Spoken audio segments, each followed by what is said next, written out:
we are talking about the pursuit of perfect, how to stop chasing perfection and start living a richer, happier life by ben-shahar. Psychologists differentiate between two types of perfectionism, positive and negative. Ben-shahar invented a word for positive perfectionism. He calls it optimalism. Let's dive deeper into the difference between optimalism and negative perfectionism by dissecting both their views on failure, emotions, and success. Perfectionists despise failure because they take it personally. Failing at a test makes them stupid. Getting broken up with makes them unlovable. Losing their job makes them worthless. This idea that failure is a reflection of who they actually are, that can diminish their worth, discourages them from attempting anything that they may fail at. Optimalists don't like failure, no one does, but they don't allow fear of failure to slow them down. They understand that failure is inescapable, and they are determined to learn from every failure they endure, failing their way to success.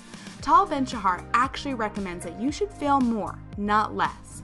Just like failure is inevitable, so too are negative emotions. Our need to be perceived as perfect imposes the neglect and muting of our negative emotions. Ben-shahar said, people would often say that they weren't happy, but as they described their lives and feelings in greater detail, it became clear what they meant was they weren't happy all the time. Perfectionists have unrealistic expectations of what they should feel, and these expectations actually produce more negative emotions.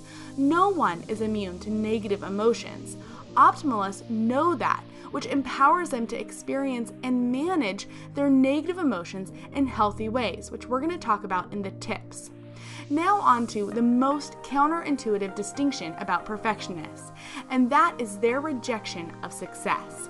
No matter what accomplishment or level of success the perfectionist achieves, it's never good enough.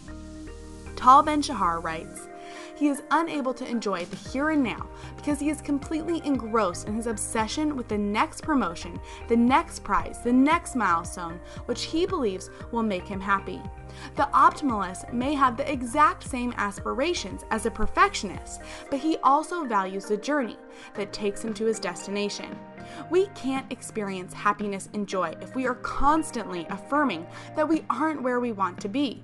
Until you realize that happiness isn't found in the future, but right now, you will continue to blow by your achievements in the pursuit of your next fix.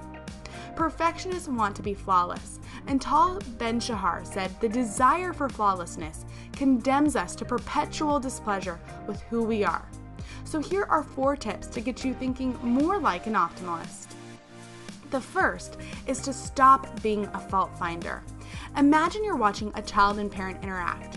Every little thing the child does, the parent corrects. Oh no, you're doing that wrong. Oh, you messed up this and that. And even when the child succeeds, the parent only focuses on what the child could have done better. You're going to expect that this child has low self-esteem. But that's exactly what perfectionists do to themselves. They are fault finders, always looking for and highlighting what went wrong. Optimalists are benefit finders. They too see where they went wrong, but they choose to look for the benefit and the lesson in order to learn from the situation. The second tip is the platinum rule. We have all heard of the golden rule. Treat others like you want to be treated. But the platinum rule says do not treat yourself in a way you wouldn't treat others. You wouldn't scream at your friend and tell her that she's a complete idiot and will never get a job because she screwed up at one interview. So don't talk to yourself in that way. Ask yourself, would you be friends with someone that speaks to you the way you speak to you? And notice when you're being an unreasonably harsh critic and learn to become your own best friend. Tip 3 is to use the ABCs of thinking when you're upset about an event. A is the actual event, B the belief about the event, and C the consequence of that belief. I recently used ABC thinking with my daughter. Amia is 7 and her 4-year-old cousin copies everything she does. It drives her crazy. So I asked Amia, what is the actual event? She's copying me. What is your belief? I want her to stop. What is the consequence? I get annoyed and frustrated when she doesn't stop. So I asked Amia to change her belief from her cousin needs to stop to it's a compliment that means her cousin looks up to her.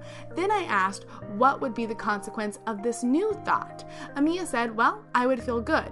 Now, of course, Amia didn't implement this flawlessly, but it did change the way she was thinking of the situation. ABC thinking helps us remember, regardless of the event, we have the power to decide the impact of that event on us. Our belief creates the consequence, and we have the choice to rewrite the belief. Now, tip number 4 is to stop using all or nothing thinking. Tal Ben-Shahar wrote, "Their all or nothing mindset magnifies every blemish, every deviation from their idolized image." All or nothing thinking says, if you're not first, you're last. If it's either an A or you failed miserably, you're either a millionaire or you're unsuccessful, and so on. So start to recognize when you're engaging in this form of damaging thinking.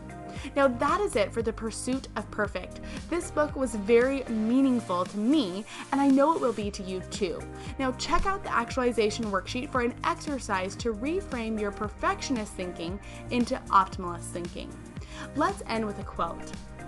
The antidote to perfectionism and the prescription for optimism is the acceptance of reality of what is, be it failure, emotions, or success. Tal Ben-Shahar. Thank you for joining me, and you make it a great day.